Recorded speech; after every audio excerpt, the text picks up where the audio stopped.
கட்டுறது கைமான அளவு, கல்லாதது உலகளவு. இன்றைக்கி ஒரு கஸ்டமர் ஃபோன் பண்ணியிருந்தாரு. தண்ணி மோட்டரோட பிரேக்கர் ஆன் பண்ணோன்னா, பிரேக்கர் கீழே வந்துடுது, மோட்டர் ஆன் ஆகல அப்படின்னு சொல்லியிருந்தாரு. நான் போய்ட்டு அதே மாதிரி அந்த பிரேக்கர் ஆன் பண்ணி பார்த்தேன், ட்ரிப் ஆகிடுச்சு. நான் போய்ட்டு அந்த மோட்டரோட ப்ளக்கை கழட்டி விட்டு ட்ரிப்பர் ஆன் பண்ணேன். ட்ரிப் ஆகல, கரெக்டாக நிற்குது.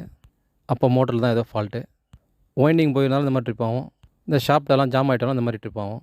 அதுக்கு நான் என்ன பண்ணேன்னு கேட்டிங்கன்னா, அந்த மோட்டரோட மேல் கப் இருக்கிற அந்த 4 ஸ்க்ரூவை கட்டிட்டு, மோட்டரோட அந்த டாப்பில் இருக்க கப்பை கழட்டி எடுத்துட்டேன். அந்த மோட்டரோட மேல் சைடில் இருக்க அந்த ஃபேன் லீஃபை சுற்றி பார்த்தா டைட்டாக இருக்குது. அந்த ஷாஃப்ட்டு இப்போ ஜாம் ஆகிருக்கு. அந்த லீஃபை வந்து கையை டைட்டாக வச்சு நல்லா சுற்றி விட்டு பார்த்தேன், ஃப்ரீ ஆகிடுச்சு. மோட்டரோட ப்ளக்கை போட்டு மோட்டர் ஆன் பண்ணால் கரெக்டாக மோட்டர் ஓடுது. அப்போது அந்த ஷாஃப்ட்டு ஜாம் ஆன் தான் அந்த ப்ராப்ளம். அதனால தான் ட்ரிப் ஆகுது. ஷாஃப்ட்டை கையில் வந்து 2-3 வாட்டி நல்லா சுற்றி விட்டு ஃப்ரீ ஆகிடுச்சு. மோட்டர் சுவிட்ச் போட்டோன்னா மோட்டர் ஆன் ஆகிடுச்சு.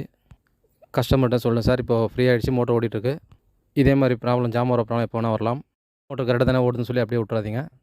மோட்டர் சர்வீஸ் கொடுத்து பேரிங்லாம் மாற்றி போகிறது நல்லது சார் அப்படின்னு சொல்லிட்டு அந்த கஸ்டமர்கிட்ட. உங்கள் வீட்லேயும் மோட்டர் ஏதோ ட்ரிப் ஆகுது, மோட்டர் ஓடலன்னும் போது இந்த கப்பை கட்டி இந்த ஃபேன் லீஃப் டைட்டாக இருக்கான்றதை பார்த்துக்கோங்க.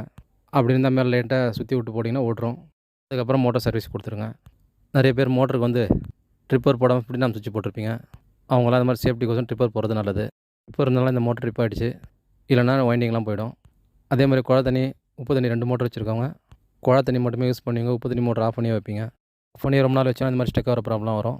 2 நாள் 3 நாளுக்கு ஒரு வாட்டி 10 நிமிஷம் போட்டு ஆஃப் பண்ணிங்கன்னா அந்த மாதிரி ஆகாது, ஜாம் ஆகாது. இந்த மாதிரி எலக்ட்ரிக் சம்மந்தப்பட்ட விஷயம் தெரிஞ்சுன்னு வச்சிங்கன்னா என்னோட சேனல் சப்ஸ்கிரைப் பண்ணி பாருங்கள். நிறைய விஷயங்கள் நீங்கள் பார்த்து தெரிஞ்சுக்கலாம்.